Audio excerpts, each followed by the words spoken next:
So enabling objectives, things that you may see again on the test. Specific characteristics of adult learners is definitely on the exam. So as we go through, I'll try to point out the characteristics that you may see again. A lot of them kind of seems obvious sometimes, but you know adult learners and how they enjoy learning. They like to kind of be in control of their own learning. We're going to talk about that. All right. Questioning techniques. We're going to go over, how to do questioning. I'm sure a lot of you have gone through some of these before, so it should just kind of be a review, I bet you. And some common challenges. So, and I want everybody that has experience teaching any course at all, or any group of people, to talk about any story you have to share with us on how you handled special situations or challenges. All right, we are going to talk about these bullet points. I don't really want to, there's a lot of words on this slide. But the 6 learning principles is important to know for your teach backs. We're going to talk about kind of how to set up the classroom, and I know some of y'all have set in theater style, you've set it round tables, you've set it all the different configurations, and we'll just kind of talk about kind of maybe what you enjoyed the most when you're setting up your classroom.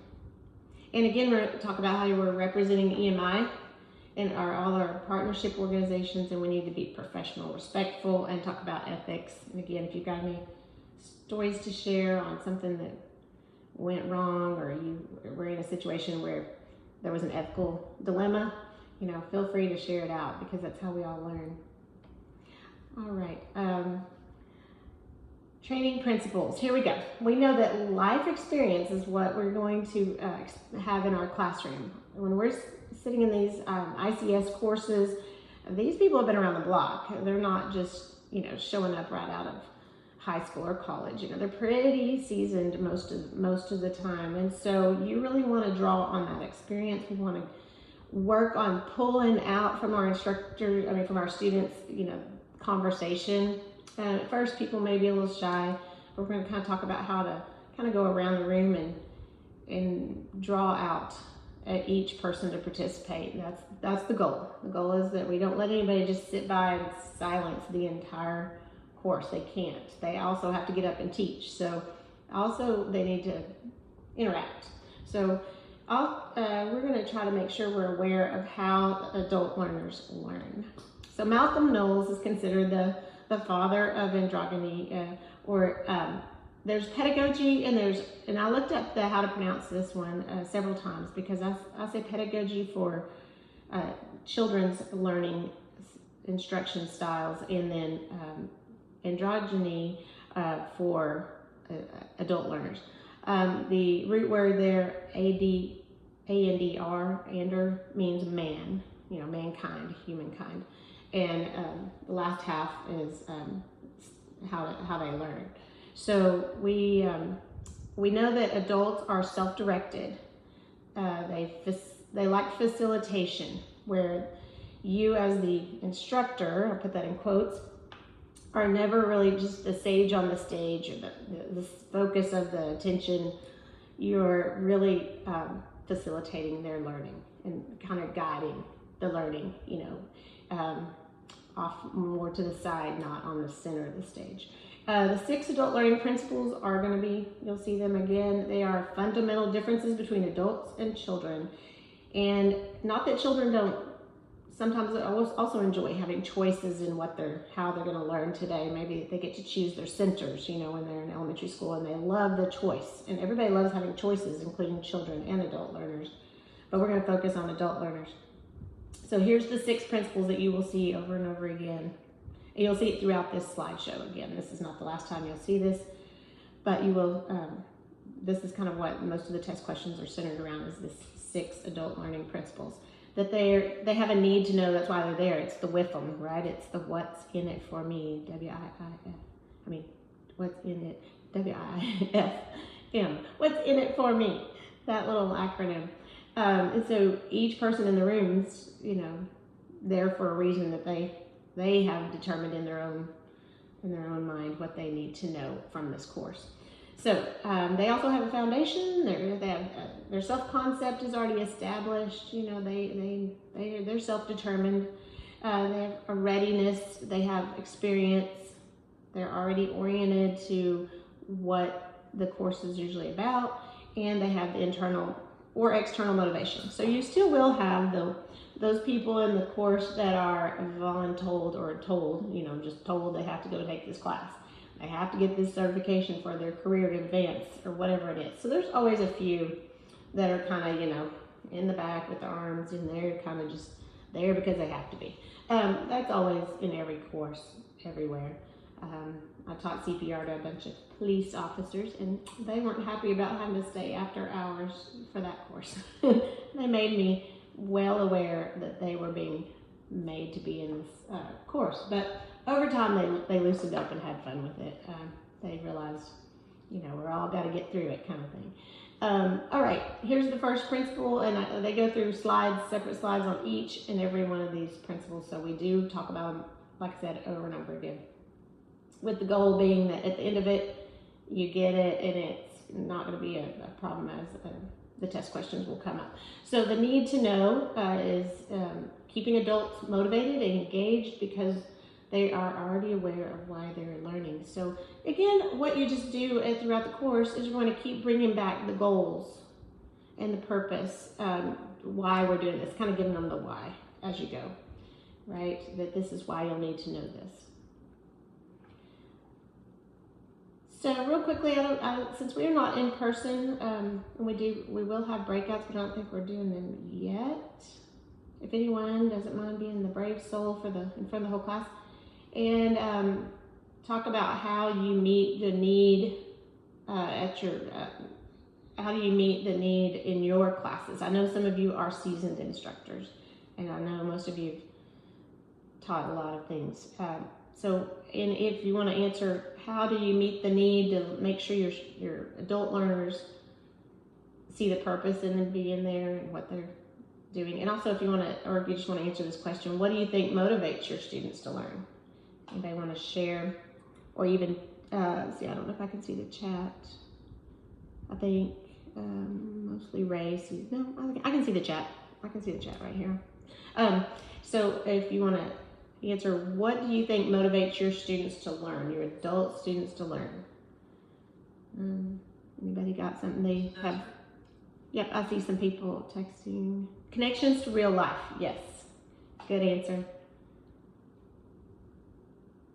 You just ask them straight up, what is it you want to learn out of this? Yes, and that's a lot of times in our introduction slides on FEMA, almost always, when you're doing your introduction slide, it'll say, what do you expect to get out of this class? Or why are you here? Good. People naturally like to tell their story. Oh, yes. Yes. They do love to tell what brought them to this course. They really want to know what their role will be in that really bad day. Oh, yes. Everybody does want to, prepare for how they're going to use this information on an actual event or incident.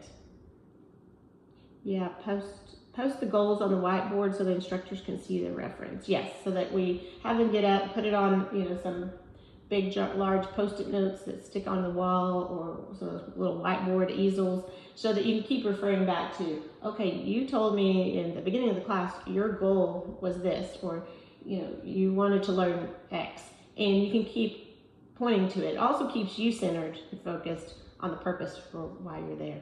Good point. Asking open-ended questions. Oh, we got some people jumping ahead on these slides because we're going to get to the difference between open-ended and closed questioning. Good. Yeah, address issues and gaps in the makeup of the class, different types of students, what they need because we do have people from all different backgrounds of emergency management in all different areas, and they all have some different needs from this course, right? Good job. Great participation. Thank you, everybody. I'll kind of keep skimming the answers as we go. Yes, depends on the makeup of the class. That's true.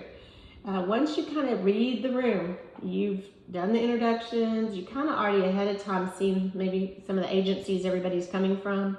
If everyone's from virtually the same kind of agency, it may guide your instruction just a little differently than if people are from a very homogenous group or very different backgrounds, you know, so that may change slightly your approach, right? Okay, the next of the adult principles is the foundation. They already bring knowledge, they bring life experience, they are, you know, they are wanting to tell their stories. You're right. People love to tell their stories. They want to share with you their background. They do love it. Discussions. Not everybody wants to get up and do full class discussions in front of the whole group. So again, having them say something like, turn to your neighbor and share this, whatever it is, share with them the answer to this question is a great technique. Or if you have little round tables or smaller groups, that usually helps with discussion. I know at EMI we have those long, you know, tables, but we still kind of are broken up into little groups of 4 at the, you know, when the tables are all pushed together. But we can just talk to the person across from us and the person beside us. A little group of 4 we could share. So it works out. You know, just kind of the theater style is probably the hardest to get people to talk to one another because everybody's facing forward, their backs to, you know, if they're on the front row, their backs to everybody. If they're on the back row, they just see the backs of everybody's heads. It's a little harder. So again, in that one, sometimes you might ask somebody if they don't mind turning around and looking at the person behind them and sharing, just kind of get that mix going. Again, it's great to acknowledge and honor all their student experiences that they have. So don't forget to recognize and, you know, celebrate that we have all these seasoned people in the room. It helps to kind of pat their back and makes them more confident when you continue to kind of acknowledge those. All right, again, their self-concept is pretty established. You know, they often are aware of how to learn best. So they pretty much know at this point, a lot of times, if they're an auditory or visual or a kinesthetic type learner. So just, you know, sometimes ask them to raise their hands when you get to that slide, you know, if they already know what they're best at. But there is assessments to help them discover their learning style if they've never taken one, or even if they have, maybe over time. I think it changes as you are around for a while. The longer you do these things, not saying that you won't always be strongest in auditory if that's your learning style, your best, but you also you just learn to adapt to where visual, because you do so many PowerPoints, you know, throughout your life, you're probably going to get more used to visual learning because you've sat in so many classes by now, you know. All right. So asking them what they want to learn and how they want to learn it. Yes, good point always for instructors. Again, adults are more interested in learning that is relevant to their work, something they can take back with them. Toolbox, right? We want to take back tools that we can actually use. All right. Again, we're going to keep bringing back to our purpose and our goals, referring to the content that they have to master to show that they are ready to take these tools back to work. Orientation. Their adult learning, it says it here, adult learning is more problem-centered than content-oriented, and you will see that one again, I believe. I mean, I know that the test is pulls from random questions, but I'm pretty sure I've seen this one many times, that the main part here is that it is problem-centered. So that's kind of those scenario bases. When you give a scenario and there's a problem to solve, with, you know, and you've got multiple incidents happening, you've got multiple jurisdictions, they like coming up with all these problems, and that's where injects come into place. They think they have the answer, but then you throw them a curve or you throw them another inject, right? And it's problem solving, and they love it. Adults really thrive and enjoy coming up with answers to problems, you know, because I mean, well, most of us in this field are natural problem solvers anyway, so it really gets them going. So again, not so much content oriented, even though there's some memorization that has to happen. We got acronyms like crazy to help people remember, you know, our POETI or whatever. We got all these acronyms like crazy, but that helps you if you're trying to recall, you know, the facts. It usually, those acronyms can help you kind of help memorization for content oriented, but problem solving uses a different method. Again, limited lecture, more activities, presentations by them where they get up and tell us the answer to their problem that they solved as a team. That's the way it's designed to work best for adult learners. So you'll see that problem solving center of adult learning. You'll see problem solving as one of the keys. Motivation, again, naturally more motivated. Like I said, I know a lot of you have sat in classes where either you were required to be there, you know, and all of us at one point or another had a bad attitude and had to sit there and do our thing. But then over time, you're like, oh good, that actually turned out to be a great class. You know, maybe you went into it thinking it was going to be one thing and it turned out to be different than you thought. Adults are definitely more internally motivated.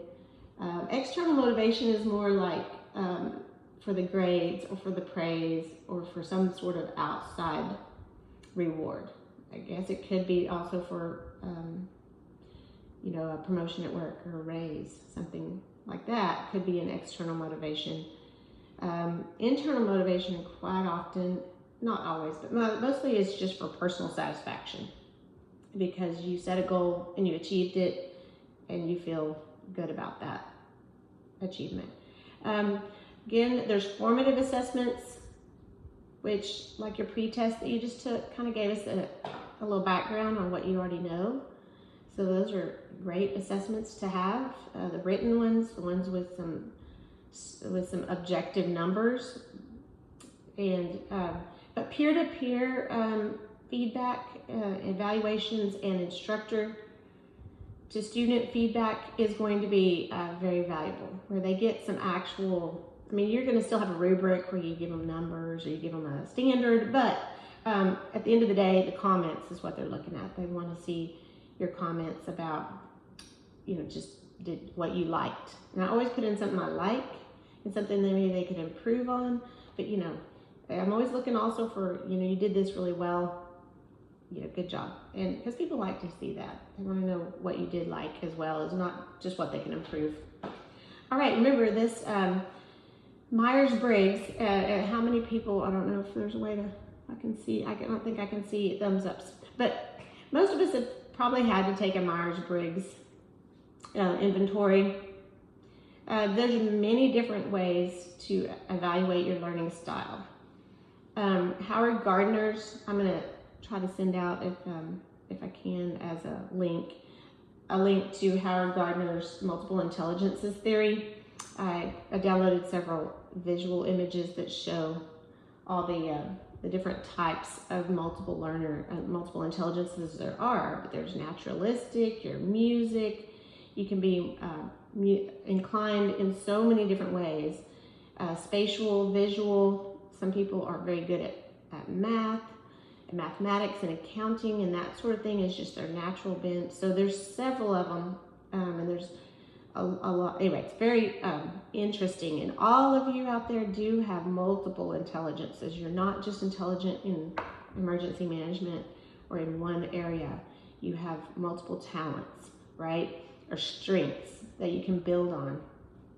So Howard Gardner's explores all the different types, because not everyone is socially, emotionally intelligent, right? Not everybody picks up on cues from other people. Also, not everybody is internally or very intelligent about their own self.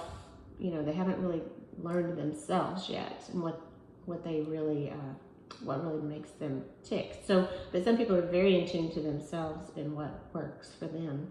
So everybody's got different intelligences, and so just kind of keep that in mind. In your class, you always have, some people aren't going to be really great test takers, are always good with the paper, producing the product, as much, but over time, if you dig, and they will have a lot of different things that can produce very many talents that maybe aren't always obvious at first.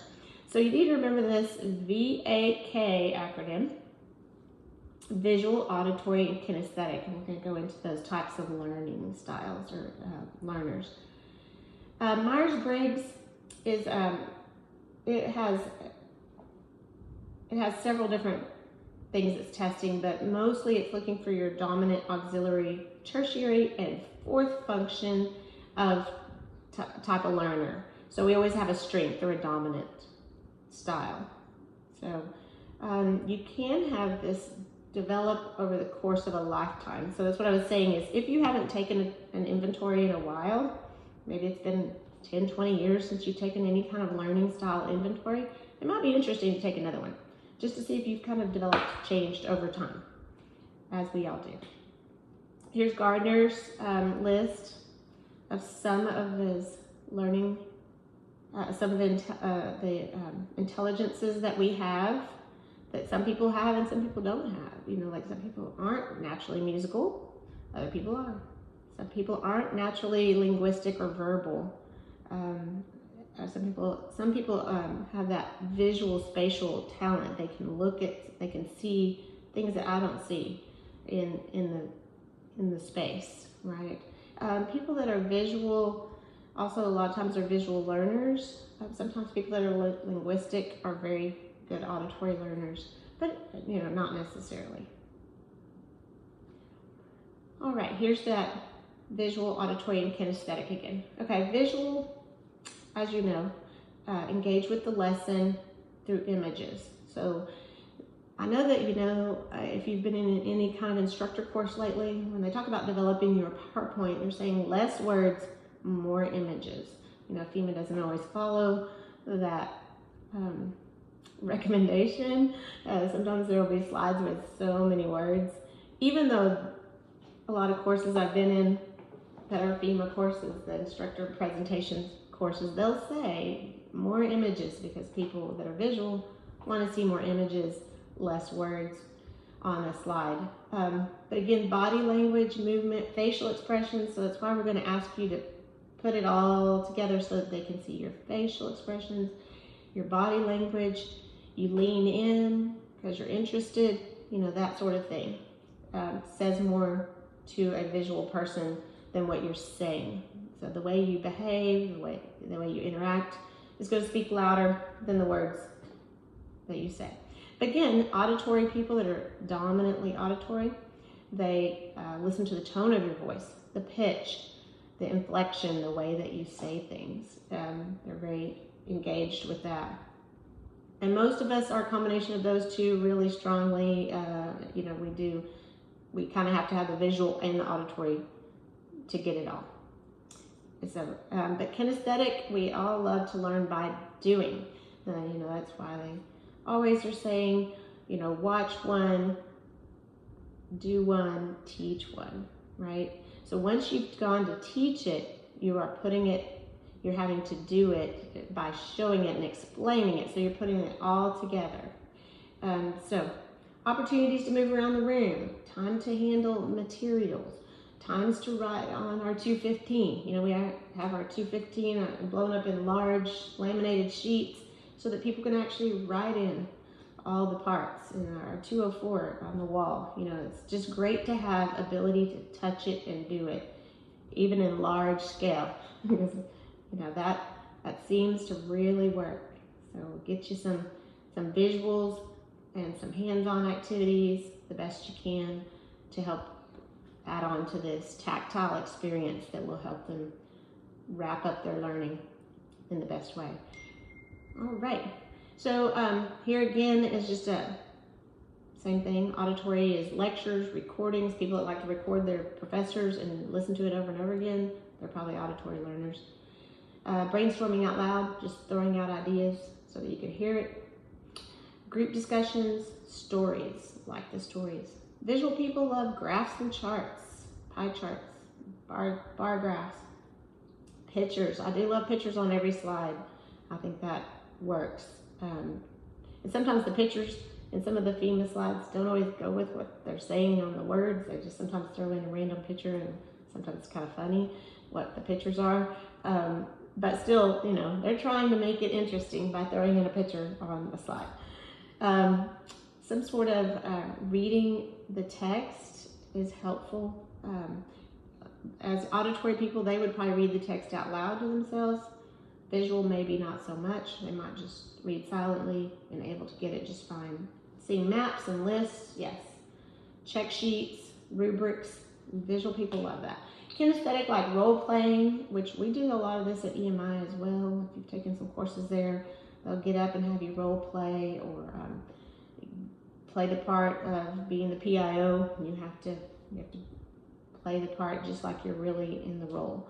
And doing some note-taking, drawing, getting up on those charts on the wall and writing things down, and of course teach back. So here's where we're going to get you a chance to do what we're teaching.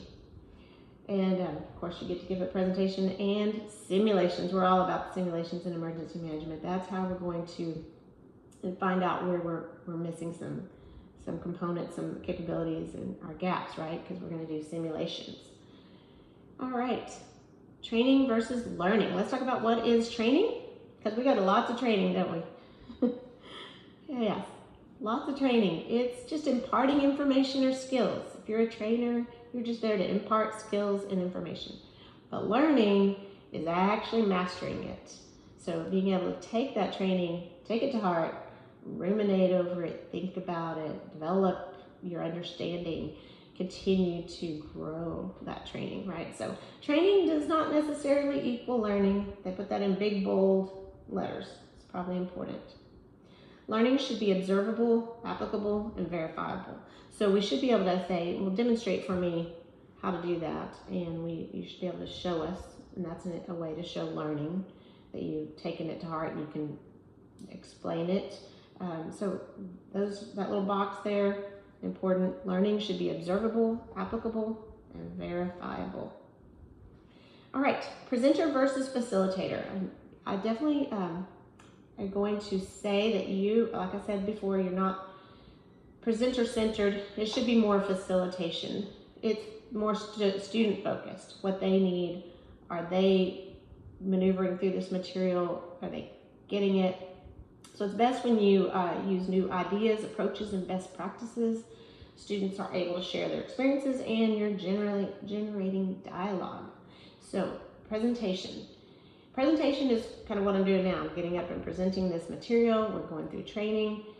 But when you're teaching these our courses, our ICS courses, we want you to facilitate a lot of this student learning, which is going to be a little more on the side, where you're continuing to move us forward through the curriculum. You know, you got to get through it. You got a schedule to keep, an agenda to meet, but you're kind of actively listening on how they want to learn, how they best learn, and you're trying to get participation. Like I said, you're going to try to pull it out of everybody, even the really quiet ones, by asking questions and asking people, maybe small groups, to answer a question and then give one of their people could be the spokesperson for their group and get up and give it an answer. And if you notice it's the same spokesperson, you can change the rules as the facilitator and say, each time you present back the answer from your small group, it has to be a different speaker. You can't have the same presenter give us your answers each time. We need to hear from everybody from your group over the course of this week, right? So that works really well. Everybody knows they got to get it over with. A lot of times then the person who's dreading speaking will do it first and get it done. And a lot of times we tell people that's a good strategy. If you're not really comfortable, you don't love it, get it over with first. And then it's off your plate. You can just sit and take it in because you've already given an answer. All right, so redirecting students who dominate discussions. We're going to talk about that in just a minute. So if anybody wants to think of their ideas for how to redirect a student who is continuing to dominate, how to manage some group dynamics. All right, here's where we get to share. the question on the table, and you're welcome to speak out loud with your microphone on if you choose, or type into the chat. How does facilitation support Malcolm Knowles? Okay, so if you think of yourself as the facilitator now, how is that going to best support, their need to know, the orientation, they already have past learning experiences. How is facilitating going to be better than just becoming a presenter? Has anyone been a facilitator or been designated as the facilitator of an organization?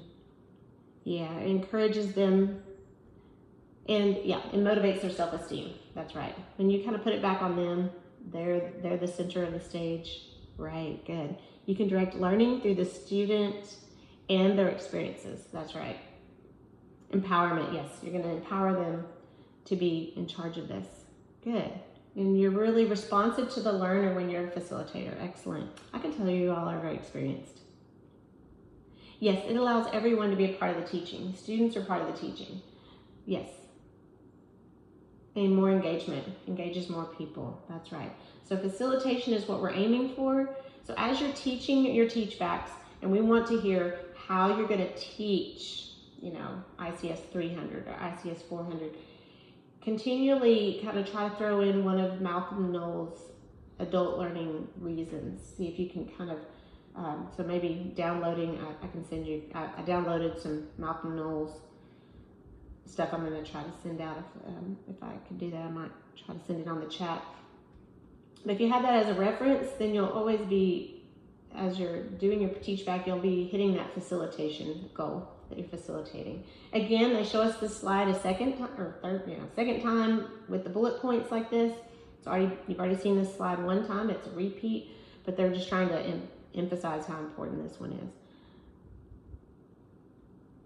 Yes, provide the name of the training and the provider. Yes, took a 3-day advanced facilitation course last week. Oh, good. Okay, so yes, there are several other facilitation courses available, and we're sharing in the chat. So if you want to watch the chat, you can get even more training on how to be a better facilitator. Because I know we take a lot of presenter instructor courses.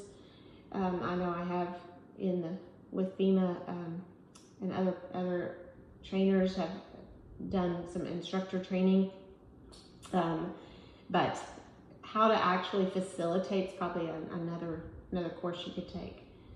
All right, again, they're giving us the bullet points. We're going to see again, need to know. Students have a need to know. They already have a foundation. They've got experiences. They already have their self-concept. They know how they learn. Their readiness, their orientation, and their motivation is there. So good. Just a repeat of what we've been talking about. Presentation is instructor focused. Again, we kind of already hit on this when we talked about facilitator. Presentation, though, is best when you're highlighting just some key points or something, a takeaway. If you want to just quickly highlight what they need to know real quickly, then you're not always facilitating that because they don't have